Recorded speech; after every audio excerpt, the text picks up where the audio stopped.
Hello everyone, this is Barcelona News World. The following are the headline we are going to discuss. Fabrizio Romano provides interesting Marcus Rashford Barcelona update. Real Madrid's last gasp winner against Mallorca delays Barcelona title party. Make sure you subscribe to this channel. Welcome. This summer, Manchester United are expected to be involved with at least one La Liga side in terms of transfer business. With that being for Antony, who has been a revelation at Real Betis since his arrival in January. Betis are desperate to keep Antony, and understandably so given his efforts in the Verde Blanco jersey. But a deal with Man United will be far from straightforward, as their demands could be in excess of what the Andalusians can afford. Gary Pallister gives verdict on possible summer deal for Antony. Speaking to Football España in collaboration with William Hill Vegas, former Man United player Gary Pallister gave his thoughts on Antony, and whether another deal with Betis should be sought in the summer. I've not been able to watch many games over there, but I've heard the stories of how well he has done. When he was at Man United, the one thing I can say about Antony is that he never shied away, he never hid. Even though he would find it difficult, he always tried. It's clear that a different environment is suiting him. He was under a lot more pressure at Old Trafford, and he appears much more happy at Real Betis, where he is scoring a lot of getting assists. And because of this, I think there's a real possibility that a deal is done, and that he stays there. I'm not sure that Antony will want to go back to Man United. But even if not, he has put himself in the shop window, and this would have been Man United's intention. Marcus Rashford has done it, and so has Jadon Sancho. They have all improved away from Old Trafford, where you're really under the spotlight, especially when things are not going well. Pallister believes Barcelona move could benefit Marcus Rashford. Pallister also spoke further on Rashford, who has been linked with a summer move to Barcelona. Barcelona is a great football club. They are a top team for any player. They have had financial problems, so they may find it difficult to sign Rashford in the summer. But it will also depend on whether Aston Villa decide to buy him permanently. He was a £100 million player a few years ago, so his valuation has dropped a lot. But there is a player in there, and if he can return to that form, he can go back to being worth that amount. Real Madrid's last gasp winner against Mallorca delays Barcelona title party. This may have done no more than delay the inevitable, and no one truly believes in a miracle. But suddenly there was a roar, a release, some life at the Santiago Bernabéu. The day before, Carlo Ancelotti had talked about the many wonderful comebacks over his years at Real Madrid, moments he said would never be forgotten. And now here in his penultimate game in this stadium was another, 20-year-old centre-back Jacobo Ramon scoring with the last touch of the game to defeat Real Mallorca and keep the league title alive for another day at least. It came late, very late on a grey, wet Wednesday night in front of perhaps 30,000 empty seats, with a manager whose departure was announced 2 days earlier and a dozen players missing. Ultimately it may not matter, and it arrived at the end of an evening that had often felt empty. Yet now it was full of noise. It meant the world to Ramon, and for a moment everyone could just go wild.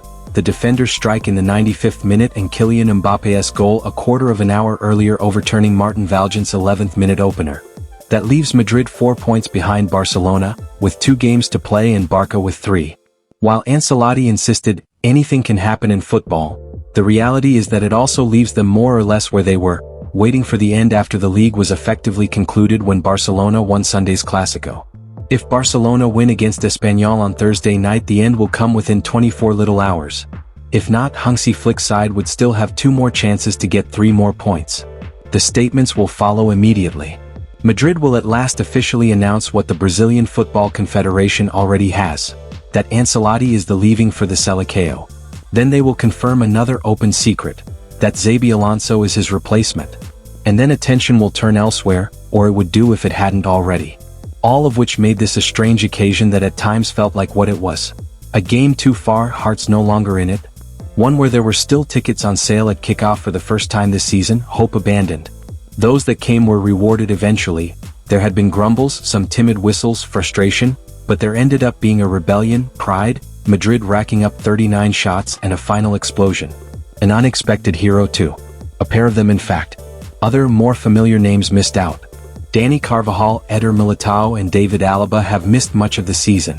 Antonio Rudiger, suspended after throwing ice at the referee in the Copa del Rey final defeat by Barcelona, had surgery. Eduardo Camavinga had torn a muscle.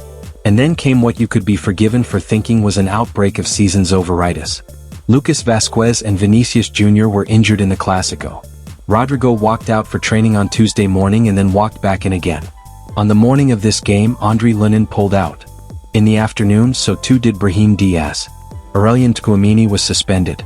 Madrid were left with 10 first-team players, and one of those is the strange case of Jesus Vallejo, the footballer who had been on the bench for 43 games and on the pitch for one disastrous 10-minute cameo. Here he got on again and provided the assist at death, the first of his entire career. Dan Doi's second-half strike earned Bologna a hard-fought 1-0 victory over Milan in the Coppa Italia final on Wednesday to secure their first major trophy in 51 years. Bologna got the breakthrough 8 minutes after the restart when Milan defender Theo Hernandez's well-timed tackle on Riccardo Orsolini sent the ball rolling to an unmarked Ndoi, who calmly slotted it home from close range. The victory earned Bologna their first piece of major silverware since they won the same competition in 1974 and secured qualification for next season's Europa League. The match was a thrilling replay of Friday's Serie A encounter, where Milan triumphed with a dominant 3-1 victory on home turf.